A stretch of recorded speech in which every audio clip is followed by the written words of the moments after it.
Dariel was an ugly idiot who was raised as a demon but was banished for having no skills. However, when he meets a girl blessed with the holy grail of Rax, she helps him discover he's actually a human with godly powers and would mercilessly clap anyone who would stop him from splitting her cheeks. One fateful day, Dariel was suddenly fired from his position by the 4 generals of the Demon Lord's army because he was a defective product with no magical abilities. So he left after bidding farewell to his friend Rizet. Now homeless and jobless, poor Dariel wandered the forest aimlessly until he collapsed from exhaustion. As he lay on the ground, a girl named Malikica, who was being chased by a large monkey, suddenly appeared. Dariel decided to help her, but he was too weak to fight properly and would have died if he hadn't found a knife, which he plunged into the monkey's heart. With the monkey dead, the girl thanked him for saving her and pleaded with him to come to her village so she could thank him properly with a meal. At the mention of food, Dariel allowed himself to be dragged away like a rag doll. At her home in the village, she introduced him to her parents, and Dariel couldn't help but feel uneasy, as he believed that once they discovered he was a demon, they would pounce on him. Malikica asked what he'd been doing in the forest, causing him to panic. However, he composed himself and explained that he had been wandering about after getting fired by his former employer's son, who took over the family's business. Malikica got so angry, wishing she could have given the son a factory reset punch on his behalf. She then asked him to stay at the village permanently.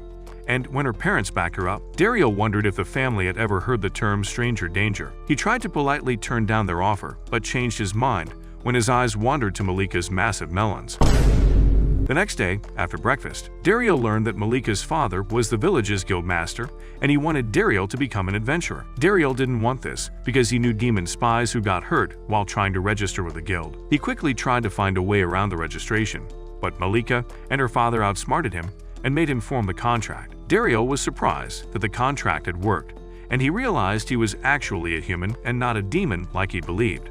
Later, Malikica and her father took him outside to teach him the basics of being an adventurer. According to Malikica's father, all humans were born with something called an aura, which was divided into 4. A person's type was usually determined by the compatibility of their aura with their weapon. They tested each aura type to see which one he had, and Malikica's father was left shocked after discovering that Dariel possessed all the aura types and was qualified to be on the list of Overpowered. The guildmaster then proposed that Dariel take his skills to a bigger guild in a bigger city, and Malikica became sad. However, that changed when Dariel said he wanted to remain with them because they gave him a second chance at life. Later that day, Malikica's father introduced Dariel to the townspeople as their new adventurer, but Gashida, the only other adventurer in the village, started complaining. He didn't think Dariel was fit to become an adventurer and mocked him for being an E rank because he was a T rank. Malikica's father asked Dariel to ignore Gashida's words and took him inside to give him his first assignment. He asked him to gather medicinal herbs that Gashida had refused to gather because he thought it was beneath him. He warned Dariel to be careful in the forest, as there was a violent monster which Gashida ought to have gotten rid of months ago. However, when he showed Dariel and Malikica the picture of the monster, they were surprised to see that it was the monkey he had slain the previous day. Gashida was then called in and informed that his quest had been completed by the low-ranking newbie, and he got pissed. He angrily grabbed a new quest off the guild master's table and left, promising to show Dariel that he was better than him. Dariel also decided to head out to do his quest, but Malikica's father stopped him and promoted him to D rank for defeating the monkey. Just then, Malikica came downstairs, and when Dariel realized she intended to accompany him on his quest, he tried to refuse. However, she insisted that he needed a guide since he had just moved to the village. Having no choice, he allowed her to tag along, and as they walked to the forest, he learned that Malikica had wanted to become an adventurer. He also learned that she was in the forest the day they met because she went out to gather herbs for an elderly woman. While they were gathering the herbs, Malikica taught him how to recognize each one and how to pick them properly. As he watched her lift logs to find more herbs, Dariel wondered if he was in the presence of She-Hulk herself. The next moment, Malikica's attention was drawn to some deer tracks which Dariel hadn't noticed before. When she began following them, he curiously asked why she hadn't slayed the monkey the other day, seeing as she was strong and capable. She admitted that it was because she was scared to fight and requested that Dariel call her by her name because she didn't like how formal he was with her. Dariel tried to do this, but couldn't, so Malikica grabbed him into a bone-crushing hug as she complained that he was being unfair. To save himself from this monstrous woman, he pointed out that there was a deer behind her. Malikica immediately let go of him to focus her attention on the animal. As they both observed it, it suddenly jumped over them into the bushes behind them. To their surprise, it began battling an ant monster, so Malikica suggested that they use the opportunity to take them both down. Later that day, they returned to the village with the dead monster and deer, and Malikica proudly stated that Dariel had hunted both of them down. While everyone gushed about how incredible Dariel was, Gashida arrived and became angry when he saw that Dariel had once again completed his quest. As the days passed, Dariel got used to life in the village, and one afternoon, as he was returning from a quest, he accidentally bumped into Gashida outside the guild. As expected, the annoying brat refused his help and angrily walked away like a bitter old man, leaving Dariel to wonder when he'd stop beefing with him. As Dariel went inside, Malikica happily welcomed him, but he ignored what she was saying to go speak to her father. The man seemed disturbed, so Dariel asked what the matter was, and he said it was Gashida. It turned out that while Gashida was at the guild looking for a new quest, an urgent request to slay a snake monster which rivaled the basilisk in the Chamber of Secrets came in. The quest was limited to C ranks and above, and had already been assigned to the guild in the next town, because they had adventurers of that rank. However, Gashida got it in his head that he could be the Tanjiro of monster slayers.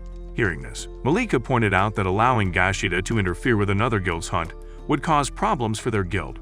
This made her father panic, but Dariel asked him to calm down, saying he would go and bring Gashida back. Malikica offered to tag along, but he refused to let her, so she gave him some medicine and bid him farewell.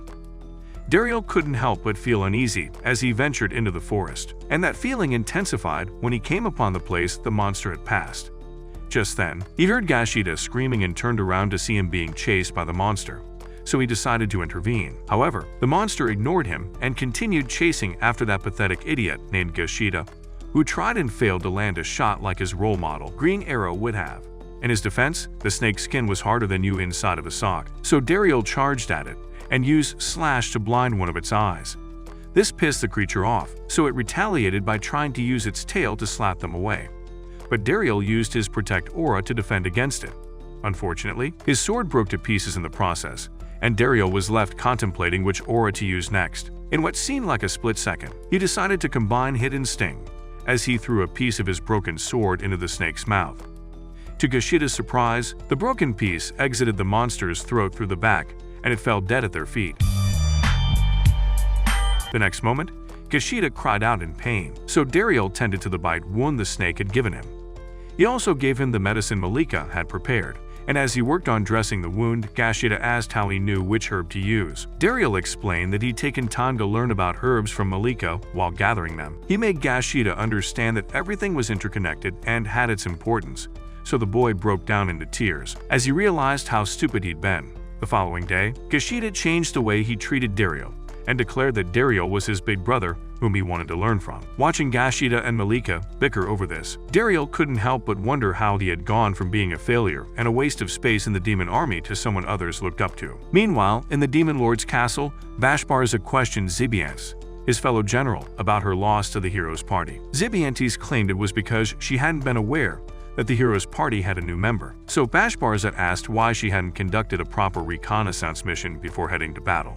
Of course, she blamed this error on the new assistant, so Bashbarza fired him. They then began discussing how that was the fifth assistant they had fired since Dariel, so Dariel, another general, suggested that they bring Dariel back. She attempted to plead Dariel's case by talking about how good he'd been at his job and how his presence in the army had made everything better. But Bashbarza angrily declared that he wouldn't bring Dariel back. In the days that followed, Dariel headed out for a new quest, but his newly acquired minion, Gashida, accompanied him much to his dismay. When he got back home that evening, monster girl Malikica almost emailed him to heaven in her desperate bid to welcome him home. Later on, after he regained consciousness and Malikica had dressed his wound, he asked the mayor why the village had many empty houses since he spotted them while walking around. In response, the man called out to Malikica to bring him a map so he could explain things properly, but she didn't answer. Worried, Dariel went to check on her and found her curled up in a corner, so he asked what was wrong. The tearful Malikica explained that she was afraid that one day she'd turn off his lights permanently because she couldn't control her gorilla-like strength.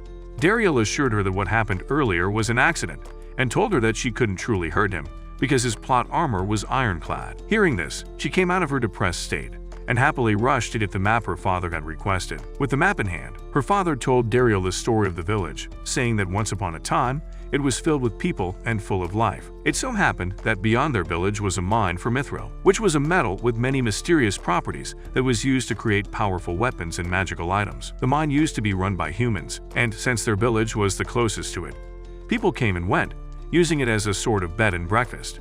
When the demons took over the mine, the village stopped receiving visitors and slowly became a quiet place. He truly believed that the village would eventually die out, and seeing the sad looks on his and Malikica's faces, Dariel decided to do something about it. It turned out that before he got axed from the army, he used to be in charge of the mines, so the next day he went there. He thought that if he could negotiate with the demons and get some mithril from them, it would be beneficial to the village. Surprisingly, there were no guards at the mine, and so he snuck in easily and went to speak with the knockers. They were the demi-humans in charge of mining the mithril, and they were very excited to see Dariel again. They told him about how the new management was mistreating them, and how they were now required to work twice as hard to supply 4 times their usual supply. The order had come from Bashbarza himself. Just as the knocker began crying and lamenting their cruel fate, some soldiers arrived to take that week's supply of mithril. Dariel quickly hid to avoid being seen and quietly listened as the new administrator cursed the knockers out for not having the required amount of mithril ready.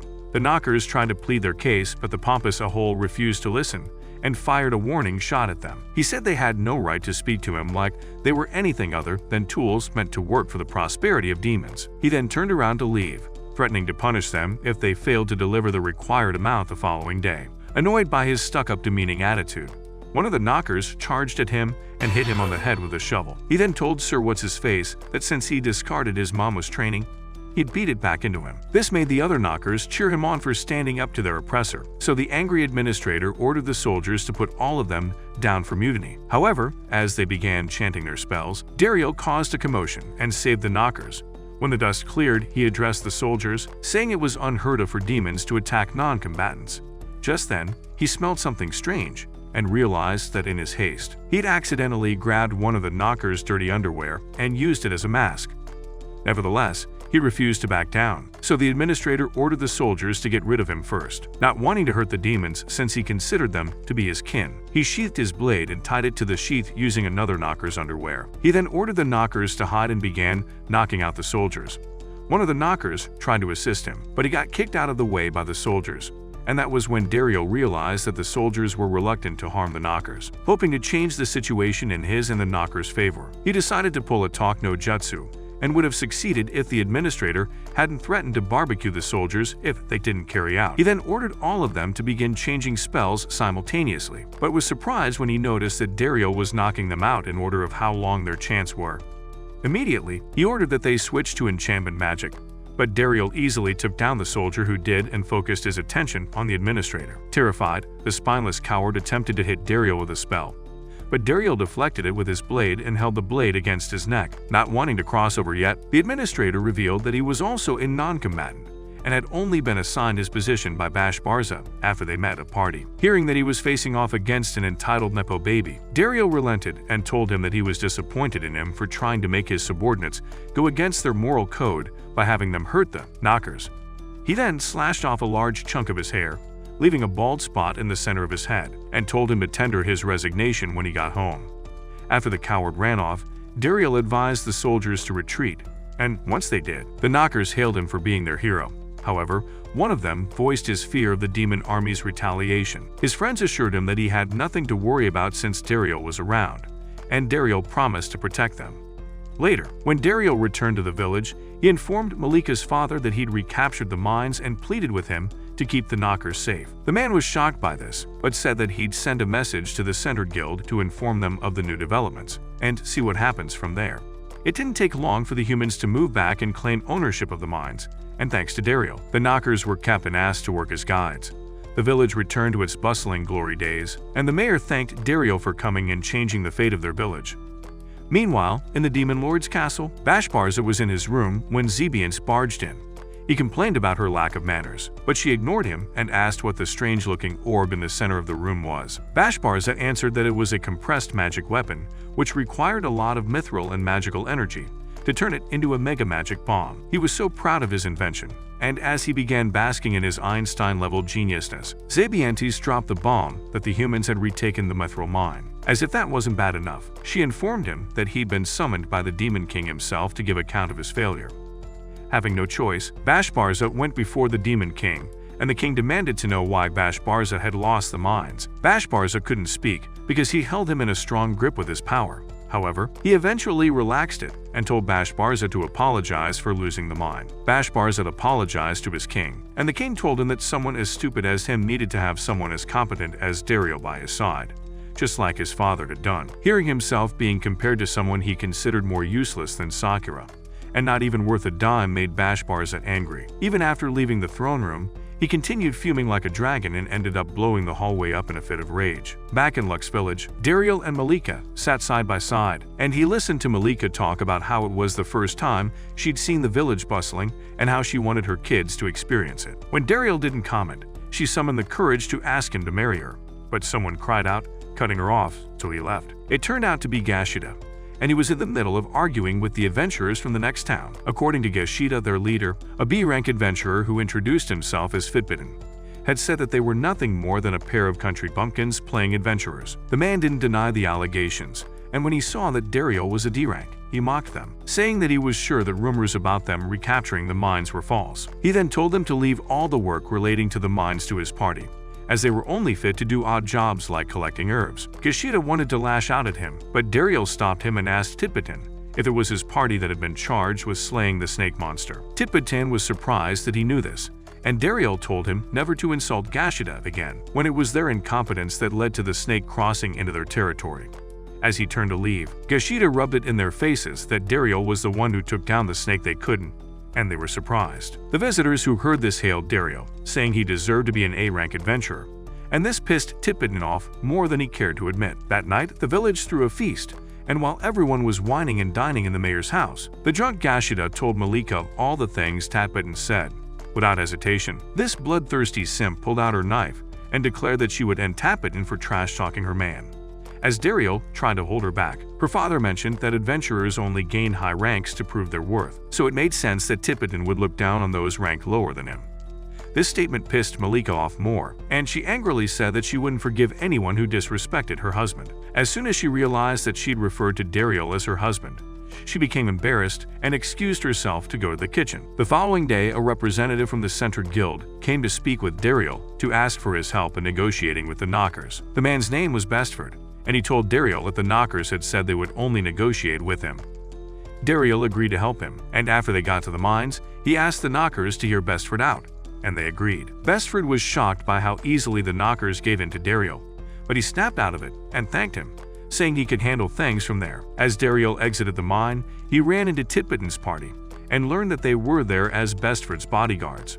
Just then, they heard a voice asking the Knockers to return to the demon side, and when they looked up, they saw a magic seal.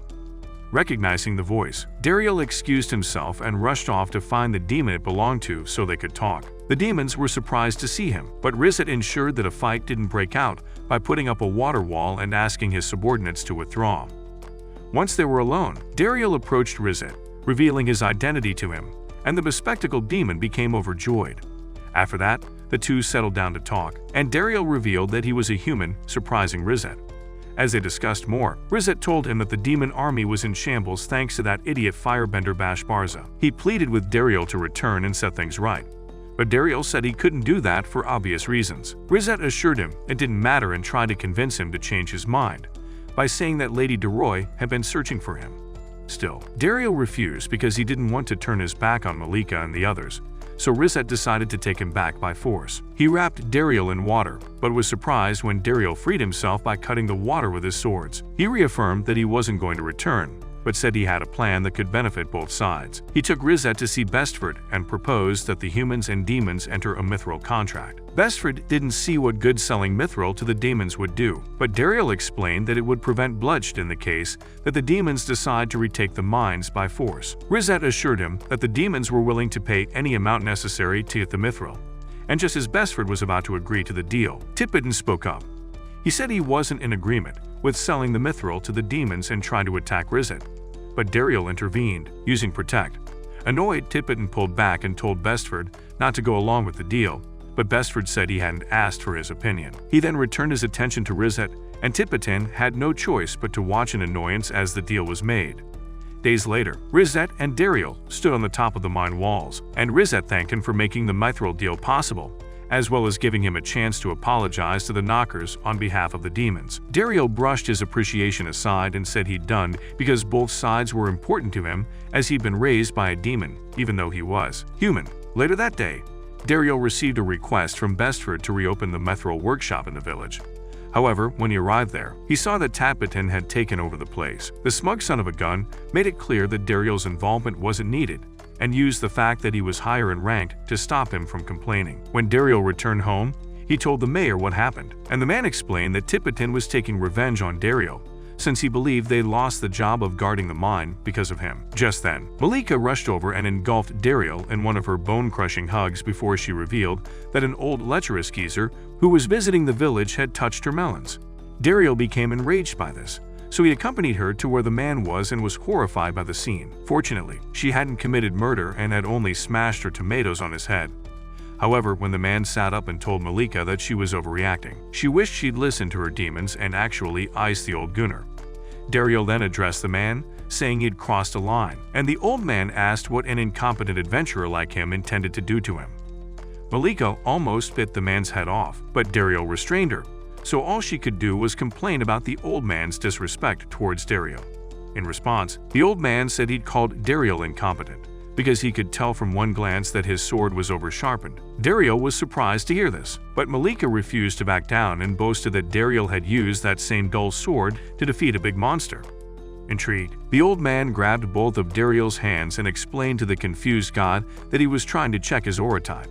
Almost immediately, Dariel's aura glowed brightly, and the shocked old man declared that he'd never met anyone who had all four before. He then revealed that he was a Mithril smith named Smith, and said he'd come to the village because he heard he could forge Mithril there. Following this, Malikica and Dariel took him home even though they didn't believe he was who he said he was.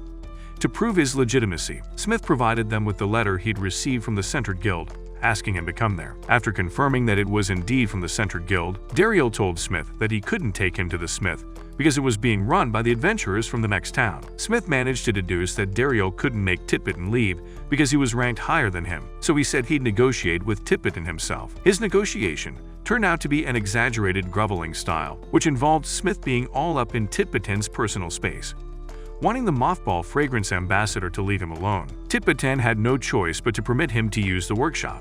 When they went inside, they witnessed one of the blacksmiths failing to craft the mithril. Smith called him an amateur and then instructed Dariel to close the window so he could demonstrate how to properly handle the mithril. After Dariel did this, Smith explained that the temperature of the fire used on the mithril had to be just right, like baby bear's porridge. Once the mithril was properly heated, he pulled it out of the fire and showed Dariel the pressure points, which he said were supposed to be hit to avoid the mithril turning out like the one the other smithy was working on. He then struck the mithril, and it began swirling around his hammer like a little tornado. In the end, he crafted a large sword and gave it to Dariel to test out. Dariel infused the sword with his aura and was surprised when he cut a tree in half without feeling any resistance. Just then, Tippitin popped up out of nowhere and pleaded with Smith to teach him and his people the fine art of mithril smithing, but Smith refused. As he and Dariel walked away, he took the sword back and told Dariel about his dream to create something spectacular with mithril. They then asked Dariel to stick by his side while he achieved that dream, and Dariel agreed but pointed out their lack of mithril in a workshop since they had pissed Tippitin off. Surprisingly, Smith pulled out the mithril he'd swiped from the smithy and told Dariel that he'd already made arrangements for another workshop. When they arrived at the new workshop, Dariel saw that the furnace which Smith's apprentice had set up was the type powered by magic. This wasn't a problem because Dariel simply called Rizit over it so he could activate the furnace with his magic. Before getting to work, Smith revealed that he wanted to craft a one-of-a-kind weapon for Dariel, as it was his way of thanking Dariel for recapturing the mines and allowing him to hold mithril again. While Smith worked on the weapon, Dariel went outside and was approached by Tippitin, who proposed an alliance. He said that the Centered Guild was trying to keep all the mines' profit to themselves, so Lux villages needed his village to fight against them. To his disappointment, Dariel turned him down, so he threw down his glove in anger to challenge Dariel to a duel. Unfamiliar with human customs, Dariel picked up the glove, signifying that he'd accepted Tippitin's challenge. Later, when he returned to the workshop, he told Malikica and others what had transpired, and they were the ones who informed him that he'd accepted a duel. Worried that he might die, Gashida proposed that Dariel withdraw from the duel, but Dariel refused, so Smith said he'd teach him how to properly wield a mithril weapon. The next day, when it was time for the duel, Titbitten mocked Dariel because he saw his weapon was a knife, but Dariel didn't mind. As soon as Malikica's father signaled for them to begin the duel, Dariel shocked Titbitten by breaking off his shoulder pad without moving. In retaliation, he charged at Dariel, but was surprised when he blocked his attack and extended his blade, which he used to cut through Titbitten's mithril shield. This shocked everyone, so Smith explained that he designed the weapon in a way that allowed it to change shape when aura passed through it. At that moment, Dariel destroyed Titbitten's sword, but he refused to accept defeat and took a larger sword from one of his party members. Still, that didn't change the odds in his favor, as Dariel turned his sword into a whip and whipped some sense into him. This sent Titbitten flying across the village and into one of the houses, making Dariel the winner of the duel.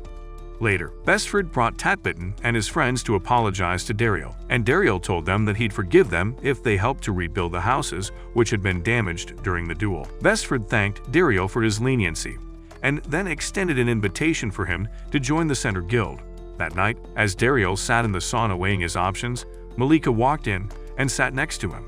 Since his eyes were closed, he'd assumed it was Gashida and tried to push him away, but he was very surprised when his hand grabbed Melon's instead. Immediately, his eyes shot open in fear, but Malikica didn't look annoyed as she told him that she had something to discuss with him. Despite this, Dariel remained frozen in shock and tried to will his hand to move away from her chest, but he couldn't. This caused him to go into panic, but he quickly snapped out of it and withdrew his hand when Malikica asked if he would take up Bestford's offer. When he didn't respond, she assumed his answer was a yes, so she summoned the courage to confess to him. This pushed Dariel to also confess his feelings for her, and he told her that he wouldn't be taking the offer to join the Center Guild. Hearing this made Malikica cry in relief, so he wiped her tears and leaned in to kiss her, proving that his feelings were genuine. Meanwhile, at the Demon King's castle, Bashbarza went to visit his father and was surprised to find the man testing out his powers. When he noticed Bashbarza, he left the flames in the sky and invited the boy in to have dinner with him. While they ate, Grand Barza inquired how things were going in the army, and Bashbarza assured him that everything was fine. He then asked about Dariel, and Bashbarza told him that he was serving admirably as their aide, so he didn't have to worry about him. To his surprise, Grand Barza started laughing, and the next moment, he threw the table at Bashbarza before punching him out of the room.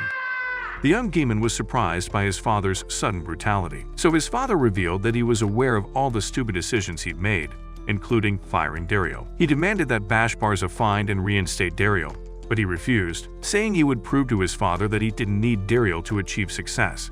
After he left, Grand Barza dissolved the magic fireball and stared at the sky, wondering where Dariel was. The following morning, Malikica's mother went to her room to wake her up, as it was unusual for her to sleep in. However, when she opened the door, she realized why and slowly backed away with a knowing grin. When Dariel and Malikica eventually came downstairs for breakfast, Dariel was beyond scared. He didn't know if her parents knew what they'd done the night before, and tried to think of the best way to ensure that if they found out, he wouldn't be in trouble. Her father was clueless, but her mother, who had seen them in bed together, told Malikica that she was rooting for them. Later, when Malikica's father called into his office, Dariel assumed it was because of Malikica, but to his surprise, the man asked him to become the new mayor. Dariel told him that he didn't think he was qualified for the position, but the old man said he was enlisted all the things he'd done for the village. Hearing the man sing his praises made Dariel happy, so he agreed to take up the position on the condition that he be allowed to marry Malikica. The unexpected request surprised her father, but he gave his blessing, so Dariel turned his attention to Malikica and asked her for her hand in marriage. Malikica was very happy that he proposed, so she charged at him in her usual way, causing them to fly out of the building. However, this time, Dariel didn't allow himself to be knocked out. He managed to stop their movement and then used Sting to propel them into the air, where he pulled Malikica into his arms, promising that they would be happy together. A year later, Malikica and Dariel were already married, and he was thriving as the mayor of the village. The village continued to grow and prosper thanks to the Mithril mine, but sadly, Smith wasn't there to see it. Dariel usually visited his grave to leave him some sake and tell him tales about the village, as he owes his success to the things the old man taught him. One day after such a visit, Dariel returned home and was happily welcomed by his wife and their son, Gran, who was given that name in honor of Dariel's demon father, Grand Barza. While the family was enjoying some snacks with Malikica's father, Gashida rushed in like he was being chased and informed Dariel that the hero was coming to their village. This worried Dariel greatly because, unlike the others who saw the hero as someone great, he had only known the man to be a heartless monster who slayed demons without remorse. He wondered if the hero was coming to the village, because he learned of his identity as a former member of the demon and wanted to get rid of him. Before he could convince himself otherwise, his father-in-law told him to prepare to go and welcome the hero.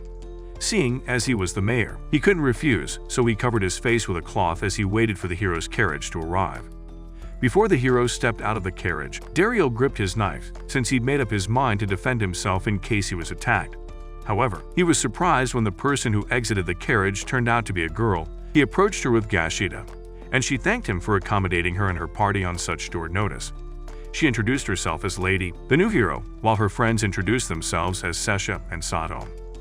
Dariel then introduced himself as the mayor, but Lady sensed that there was something he was hiding, so she pointed it out. He explained that he was caught off guard a bit because he hadn't expected the hero to be someone so young. In response, Lady revealed that the former hero was forced into retirement after sustaining grave injuries in a battle against a demon. Hearing this eased Dariel's worry, so he removed his mask and breathed a sigh of relief.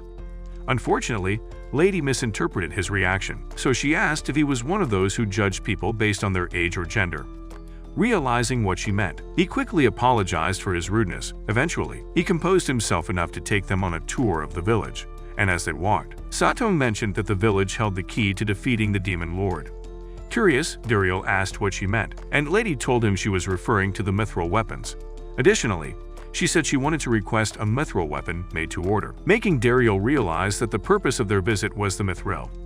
He then took them to his house, and Malikica welcomed them warmly after she passed a crying Graham to Dariel, who tried to console him. The boy refused to stop crying until he saw Lady, or more specifically, her plots. But his father didn't know this and assumed he was just curious about the strangers.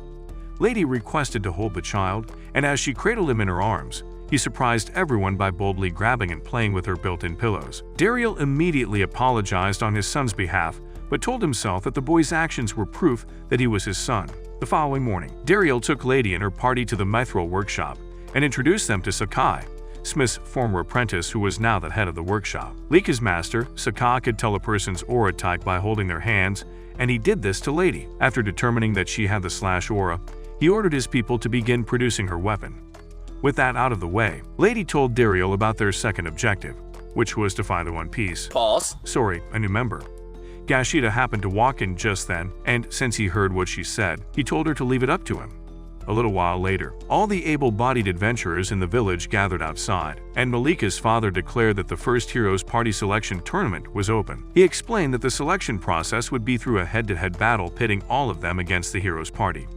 To the adventurers, that seemed like an unfair ratio, but Lady and her friends proved it wasn't by knocking everyone down in record time. Just as the party lamented the fact that they had once again failed to find someone worthy of joining them, Gashida, who was hiding in a tree, fired an arrow at Lady. Fortunately, her spidey senses kicked in, and she dodged it, but that didn't stop him from shooting more arrows at her as she charged at Gashida. However, she didn't expect him to use his aura to send them back, so she quickly cut them before returning her attention to Gashida. The light of her aura began shining brightly, making Gashida wonder if it was the light to the other side. Thankfully, before he could find out, Dariel disrupted Lady's concentration by throwing an apple at her, so she stopped her attack. When she came back down, Sato rushed to her and asked if she'd been about to use her finishing move. Lady admitted that she'd gotten carried away and was acting purely on instincts. At the same time, Gashida went to Dariel and began crying, saying that he'd failed him as his sworn little brother. Dariel found it amusing that despite how much Gashida had grown in rank and everything else, he was still very much a crybaby. He'd assured Gashida he wasn't a failure because he was their village's strongest adventurer. Lady happened to catch the entail of that statement, and she didn't hide the fact that she believed Dariel was capping. She asked him to duel against her, but Dariel refused, telling her that he'd retired as an adventurer. Still, she refused to listen and told him that she could sense that his power was by far greater than that of Gashida. To prove her point, she attacked him, but Dariel blocked her attack with his weapon, after which he schooled her in the fine art of sword fighting. Refusing to accept that she was getting her peaches whooped, Lady took things up a notch, leading to the side of a mountain getting sliced off. Still, that wasn't enough, so she prepared to use her finishing move Sky Rend, which Dariel recognized as the former hero's signature move. This prompted him to counter it with the same move, and to Lady's surprise, he was more powerful and the same as that of the former hero. With this, the duel was over, so Lady and her friends begged Dariel to join their party, but he turned them down. That night, when he returned home, he tried to give Graham his bottle, but the boy wouldn't take it. Just then, Lady and the others came to find him, and Lady asked if he was still standing by his decision not to join them. Dariel confirmed that he was and then explained that he didn't want to leave his family in the village because he had obligations towards them. Still, Lady kept pushing for him to change his mind, so Satom called out to her, asking her to calm her melons. Lady listened to her, but as she walked out, she swore that she wouldn't give up on him. The following day, as Dariel went about his duties, he didn't notice that Lady and Satom were following him because Lady was sure that Dariel was hiding something and wanted to uncover it. At the end of the day, she was surprised and ultimately disappointed when she saw that all he did was carry out his duty as mayor.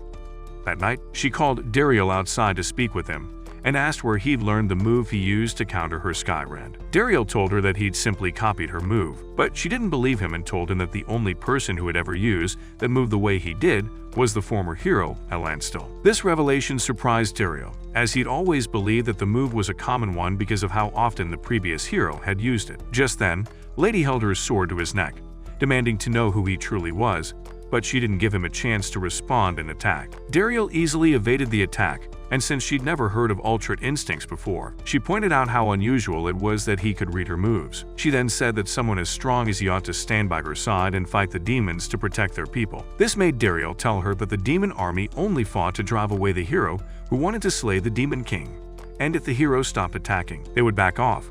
Lady thought his words were stupid and told him that demons were the ones who turned the former hero into a heartless monster. She then told him the story of how Alanto lost his wife and kid because of a demon, and even though he got his revenge on the demon, it didn't change the fact that they were gone.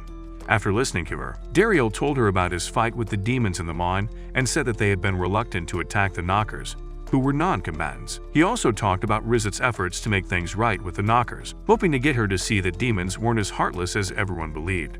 After listening to all he had to say, Lady appointed him to be her teacher, and Dariel accepted because he figured that if he kept her busy, he could temporarily stop the fighting. The following day, Rizet dropped by Dariel's house for a visit, and as they went inside, they didn't notice a fascinated Zibantes materialize on a nearby tree. As the unsuspecting duo sat inside the house discussing, Zibantes suddenly appeared in the room, shocking both men into silence. The first thing she did was sit in Rizet, saying it was punishment for him not telling Dariel's whereabouts, even though he knew she was still searching for him.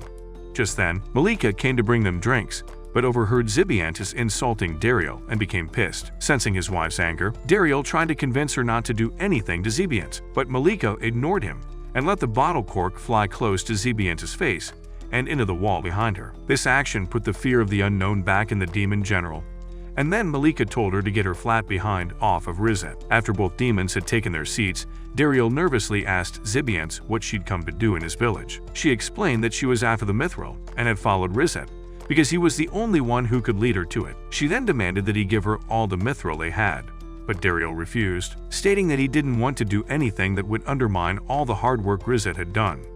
Unused to being denied what she wanted, Zibantes threatened to deal with Dariel for his insolence, but all her bravado disappeared the moment she remembered Malikica was in the room with them. Fearing for the demon general's safety, Dariel proposed that they continue their conversation outside. However, once they got to a spot where they could talk freely, Zibantes fired off a wind shot at them and said that if they refused to cooperate, she would use force. She then complained about Dariel setting his gorilla wife on him and took to the skies, saying that she'd only talk after she defeated him. Rizet tried to intervene, but Dariel told him not to, as attacking one of his generals was an act of defiance. Seeing that Dariel had a blade, Zibantes began mocking him, saying only a half-baked demon would rely on weapons. Ignoring her jab, Dariel charged at her and, in the blink of an eye, he overpowered her. But Zibantes refused to accept her defeat. She demanded a rematch and still lost, but refused to accept it, so they went 2 more rounds. In the final round, she tried to prove her superiority by playing the role of the big bad wolf and blowing all the houses away. But she was surprised when Dariel easily countered the spell with Skyrend. Zibantes had been so caught off guard that she lost her composure and began falling out of the sky. Both men moved to stop her from turning to tomato paste, with Dariel physically reaching out for her and Rizet using his water magic to break their fall. Unfortunately, Dariel realized that when he reached for her, he pulled off her underwear, and when Zibantes saw it, she started sobbing. To make up for his mistake, he offered her some Mithril, and Zibantes happily agreed to pay for it. Additionally, Dariel asked that she keep everything she discovered a secret for Rizet's sake, and she also agreed. She then asked about his knife, saying she wanted a Mithril weapon like it. Dariel explained that his weapon was one of a kind and couldn't be replicated. However, he took her sakad he had one made for her. As they were there, Risset said he had to head back because it was getting late, and that was when it dawned on Dariel that the hero's party was bound to return in any minute. To prevent them from running into Zibantes, he asked Sakai to stall for time with Zibantes and rushed off to intercept Lady and the others. Unfortunately, all his efforts were in vain, because when he arrived home later, he was surprised to find Sakai hiding in a laundry basket. The blacksmith apologized for failing to keep Zibantes away for much longer, making Dariel realize that the two girls were about to meet. Quickly, he rushed into the sauna to stop them from fighting, but accidentally grabbed their plots and earned himself a synchronized slap from both girls. Later, after the girls had gotten dressed, Dariel sat with them at the dining table, and Lady demanded to know what Zibantes was doing there. It wasn't surprising that Zibantes couldn't remember Lady since the demon general was sort of an airhead, and this annoyed Lady, which makes him a low-budget light Yagami. Meanwhile, Dariel opened up and told them that he was a human who was raised among demons. This revelation shocked everyone present except Malikica, whom he'd told the truth after he proposed to her. Understanding his position, Lady relented but told Zibantes that she had no business being there. Zibantes ignored her, causing Lady to become more vocal, and when it looked like both women were about to dig it out, Malikica intervened. She proposed that they have an official duel, and both women agreed to the idea. Dariel offered to be their witness, but told them that they weren't allowed to unalive each other. At first, they didn't want to agree, but when he threatened to withhold the Mithril from Zibantes and Malikica threatened not to give them any more food, they agreed. The next day, when Dariel and the others arrived at the dueling ground, they found that Lady and Zibantes were already there. Sakai was also there because they had woken up in the middle of the night and had gone to force him to finish their mithril weapons. Dariel scolded them for overworking his blacksmith, but they pretended not to hear him. When the duel began, they both tried to overpower the other, but it soon became clear that they were evenly matched. As the fight dragged on, Malikica came to bring lunch for everyone, and while she was talking to Dariel, the fighting intensified. Satom had to create a barrier to prevent everyone from being blown away, but the force was too strong for her to maintain the barrier alone, so Dariel helped her. Just then, Gran, who had been asleep in his mother's arms, woke up and he immediately zeroed in on Zibantes and Lady's melons. Without a second thought, he leaped out of his mother's arms to go to them, but before he reached them, a part of the mountain came crashing down. Dariel quickly rushed to grab his son while Lady and Zibantes moved to blow the piece of falling brick away. In the end, it was Zibantes who used her wind magic to send it flying away, after which they rushed to check on Gran. Surprisingly, the little boy wasn't scared, and as they watched him babble happily, his parents realized that he'd thought Zibantes and Lady were playing with him. This made them laugh, and somehow all the tension between them eased, so they agreed to become friends. Malikica told Dariel to be proud, because he was finally witnessing the beginning of his dream to unite both races. A few days later, Sesha returned from a quest with Alanto, whom he'd encountered on the way, and Dariel was shocked beyond words. Just then, a clueless Zibantes came looking for Dariel because she couldn't find the snacks Malikica had prepared for her. It was no surprise that she didn't recognize Alanto when she saw him, but when she pointed out that his man racks were on display, Dariel panicked. He quickly pulled her aside and told her who Alanto was, but Zibantes didn't think it was a big deal until Dariel mentioned that the scars on his chest were given to him by Barza. Hearing that he'd survived Barza's ultimate move made her put her on guard, and Dariel told her not to do anything to draw attention to herself. The next moment, some kids came up to the house to play with Alanto, and Dariel was very surprised to see that he had a soft side. The villagers also lined up to see the former hero, and Dariel was left speechless. Later, after the unplanned meet and greet, Dariel warned Zibantes not to use her magic around Alanto, because the man was a human magic detector. After she left, Dariel and Lady joined Alanto, and Dariel asked the former hero why he visited them. Alanto said it was because he wanted to continue her training now that he was fully healed. Lady was pleased to learn that she'd be learning under him again, and Dariel offered to show them the training ground. Before they could leave, Alanto told him that he'd been sensing a suspicious presence for a while, and Dariel immediately assumed he had discovered Zibantes. Fortunately, the suspicious presence belonged to Gashida, who was lurking outside the window like a creep. They took him along with them to the training grounds, and while there, Alanto instructed Lady to attack him. He didn't attempt to fight her because he was busy signing autographs, but it wasn't surprising that he danced circles around her. When he finally gave her attention, it was to knock her down so he could give the signed autographs to the kids. He then commended her, saying that her skills had improved, and she told him that Dariel had been training her. She hyped Dariel up to Alanto, making the old man curious. So he asked Dariel to spar against him. However, Dariel was overwhelmed by his aura and chickened out. Later, as they ate the bento Malikica packed, they didn't know that Zibantes was watching them from a distance. When she turned to go back inside, a light breeze blew the bedding that Malikica hung out to dry towards her. Without thinking, Zibantes used her magic to propel herself upwards and catch it, causing Alanto to sense her presence. He suddenly stood up, pulled out his retractable staff like he was Sun Wukong, and threw it in the direction where Zibantes was. The unsuspecting demon soon found herself pinned upside down to the wall as Alanto came for her head. Thankfully, Dariel intervened before Alanto could hurt her.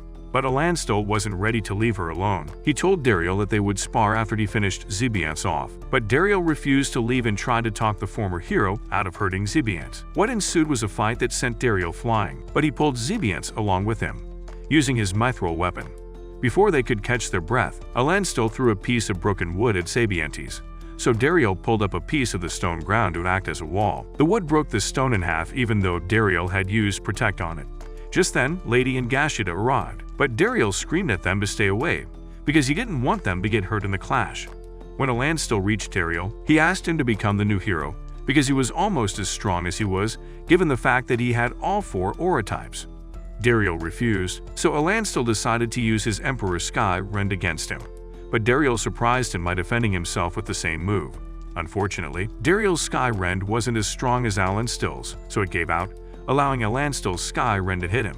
Seeing this, Lady tried to stop Alanto's advancement, but one look in his hate-filled eyes and the words died in her throat. When he got to where the injured Dariel sat with Zibantes and Gashida, Alanto asked why Dariel was protecting demons. Dariel answered that it was because he was raised among demons. Meanwhile, in the Demon King's castle, Barza went to see the Demon King, who looked completely different from when Bashbarza had an audience with him. When Barza pointed out his change in appearance, the Demon King explained that his form was a mirror which reflected a person's strength to them. He then asked why Barza had come to see him, and the former demon general said it was because he wanted to ask him to fire his son. His reason was Bashbarza's endless streak of failure and the fact that no one had seen him for more than a year. Dariel had been the one handling all the affairs of the demon army, and Barza felt it was unfair to her. The Demon King pointed out that if he granted his request, Bashbarza's future would be affected, and Barza answered that it didn't matter. He said he was doing it for the sake of the army, but the Demon King called cap.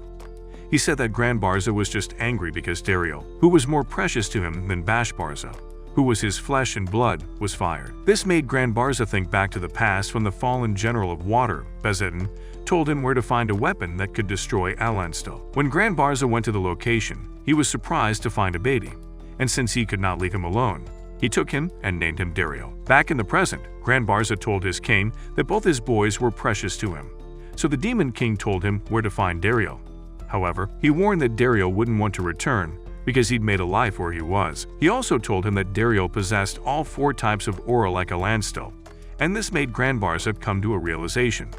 Back in Lux Village, Dariel explained how he'd been found by Basilisk years ago and raised by Barza, whom Basilisk had entrusted him to.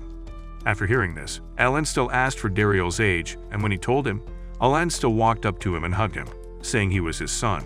Shocked, Dariel asked why he was sure about what he said, and Alanto explained that the time frame in which Barza found him was the same as when Basilisk unalived his wife. Additionally, he said that the 4 aura attributes that Dariel possessed could only be passed down from parent to child. As Dariel tried to process this new information, Alanto suddenly sensed Barza's presence and shot at him, but the demon countered the shot. When he came down to talk to Dariel, Alanto pulled out his staff in preparation to fight him, so he also took a defensive stance. Having borne witness to their fights in the past, Dariel rushed to stand between them as he attempted to talk them out of fighting. He managed to convince Alanto to allow him to speak with Barza, and while they were speaking, Barza revealed that he'd always had a hunch that Dariel was human. However, even after he confirmed his suspicion after doing some investigation, he couldn't bring himself to let Dariel go. This led to a heart-to-heart conversation between the two about how they made each other stronger and better, and it ended in a hug. This emotional exchange hurt Alanto so much that he dropped his staff and verbally directed his anger at Barza. He said the demon had robbed him of his chance to watch his son grow and spend time with him, and now that he knew his son was alive, he didn't know what to do with all the hate he carried in his heart. Barza told him to direct all that hated him, as he felt he had to accept responsibility for what Basilisk did all those years ago. Alanto accepted his offer, and as both men prepared for an epic showdown, Malikica suddenly jumped between them and poured water on them. This seemed to cool them down a bit, so she scolded them for settling things like Neanderthals in front of their grandson. Both men were surprised to hear this, since they hadn't been aware that Dariel was married, so she introduced them to Gran. Dariel was beyond grateful for her timely intervention, but he still felt he had to say something, so he addressed both men. He asked Barza not to throw his life away by recklessly jumping into battle, and asked Alanto to channel all his time and energy into raising Gran since he couldn't raise him. That night, in the Demon Kingdom, Bashbarza arrived at the banquet hall, where the advancement party for him, becoming the greatest of all the 4 generals, was to be held. To his surprise, the hall was empty, and when he asked one of the servants why it was so, he was informed that all his invitations had been turned down. It seemed that no one wanted to be associated with him, because they had lost faith in his leadership and blamed him for the demon army's failure. They believed that if he'd kept Dariel around, things wouldn't have turned out like that. Annoyed, Bashbarza took a seat and ordered a drink, but the servants refused to serve him any. They said he'd failed to pay his tabs, and since Dariel wasn't around to vouch for him, they didn't want to risk it. Hearing Dariel's name being mentioned for the second time that day caused Bashbarza to snap and blow up the place. As he stepped out of the flaming hall looking like a true demon, he declared that he would burn Dariel to ashes. Meanwhile, in Lux Village, Barza and Alanto were competing for Gran's attention while throwing jabs at each other. Dariel and Malikica simply watched the 2 men, and when Gran started crying, Malikica went to pick him up to change his diaper. Just then, Dariel got a call from Rizet, and when Gran realized who his father was speaking with, he began reaching for the device.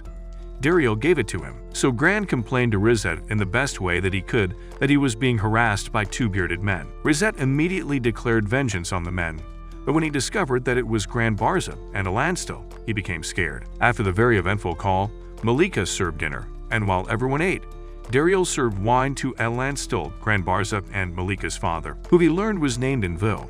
The latter was terrified to be sitting between the 2 men, but he didn't dare refuse their drinking offer. Soon, everyone calmed down, and Barza reminisced about the time when Dariel had been struggling to learn magic. However, he kept quiet when he realized he was being inconsiderate of Alanto's feelings. Surprisingly, Alan still didn't get angry and said he was glad that his son had been raised by an exceptional man. He then extended his hand to Barza, who gladly accepted to shake it, much to Dariel's happiness.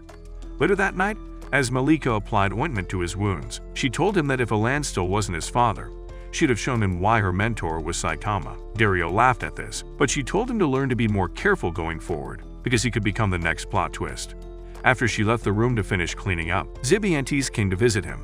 Dariel knew she'd been mortally terrified by what transpired earlier, so he asked if she was okay. Zibantes assured him that she was fine, and after thanking him, she teased him about the way he defended her like a valiant knight in shining armor. The next morning, Lady approached Alanto so they could go for their training, and Dariel asked if she hadn't changed her mind about fighting the Demon Lord.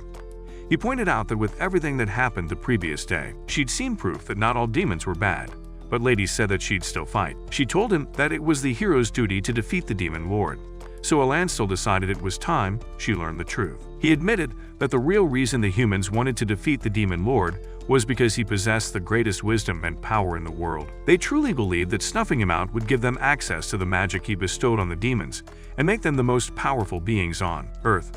Barza said that there was no real proof to show that the Demon King had bestowed magic on the demons. It so happened that the Demon King had been alive for ages, and the demons considered him to be an immortal being. Lady was stunned by this new information, so Alanto told her that she was free to give up her quest to defeat the Demon King now that she knew the real truth behind the war. Lady told him that she would carry on with her quest because she wanted to search for answers by herself.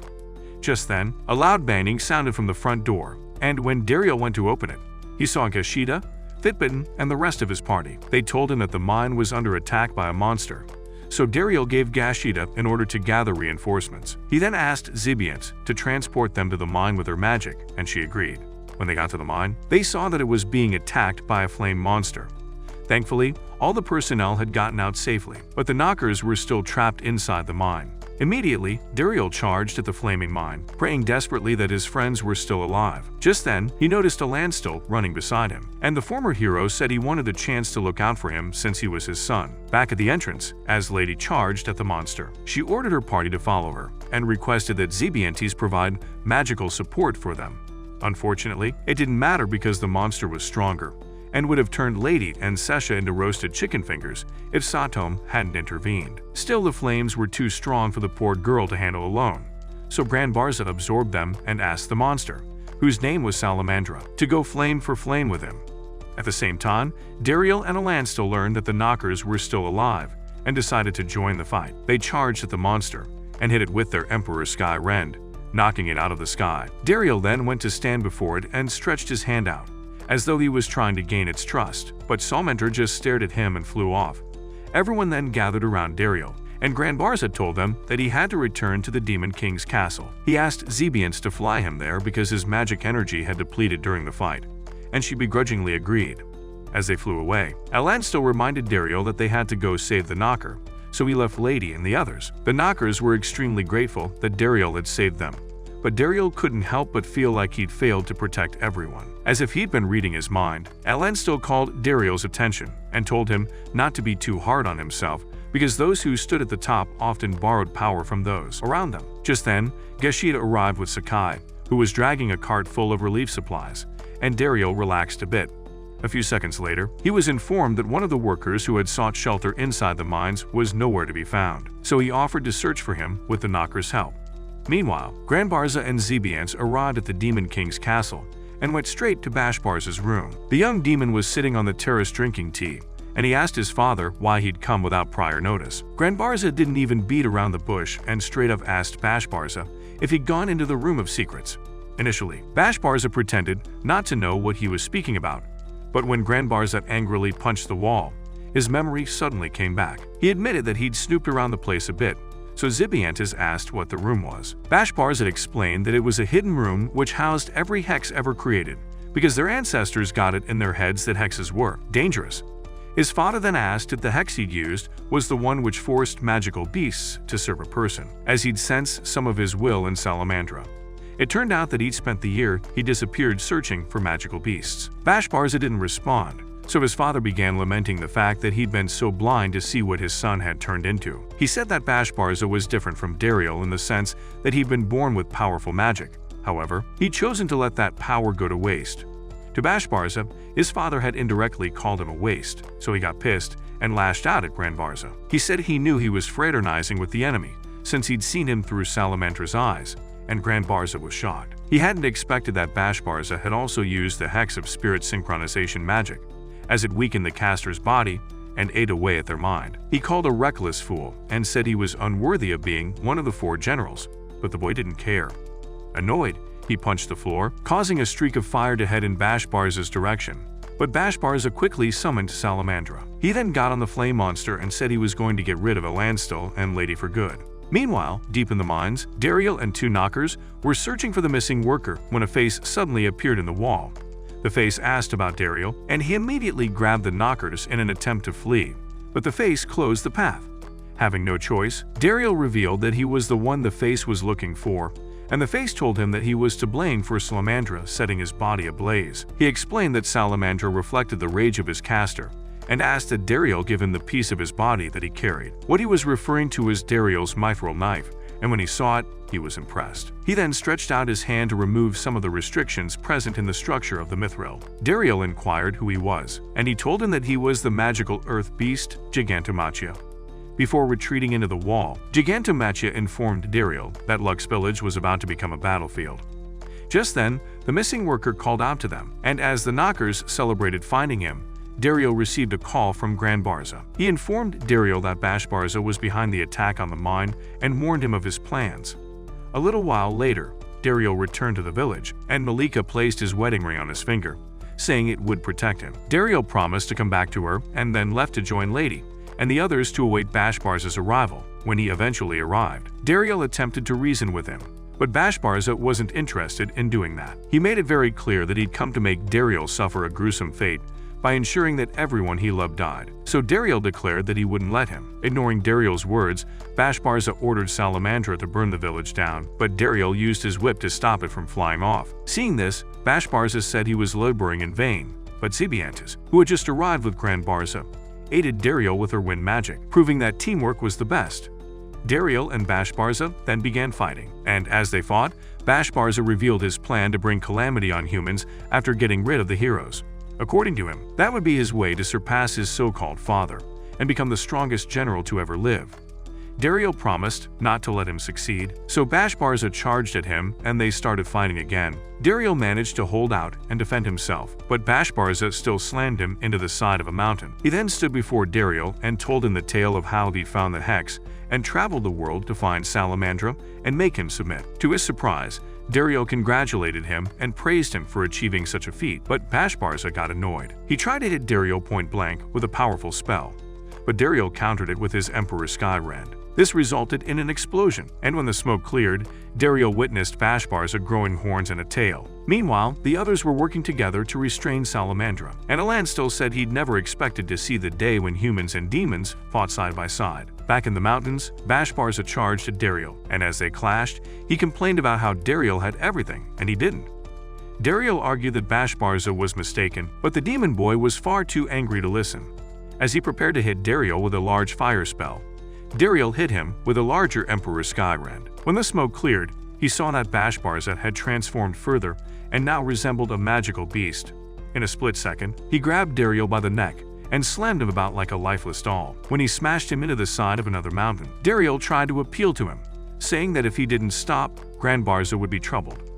This statement only managed to enrage Bashbarza further, so he told Dariel to keep his father's name out of his mouth. The next moment, Dariel was transported into Bashbarza's memories. The first memory was of a very young Bashbarza standing on a float with his parents as the demons cheered for Barza. Bashbarza had been so taken by everything that he told his father that he wanted to grow up to be like him, but Barza told him that he'd surpass his status. Next was the memory of a much older Bashbarza who had been patiently awaiting the return of his father.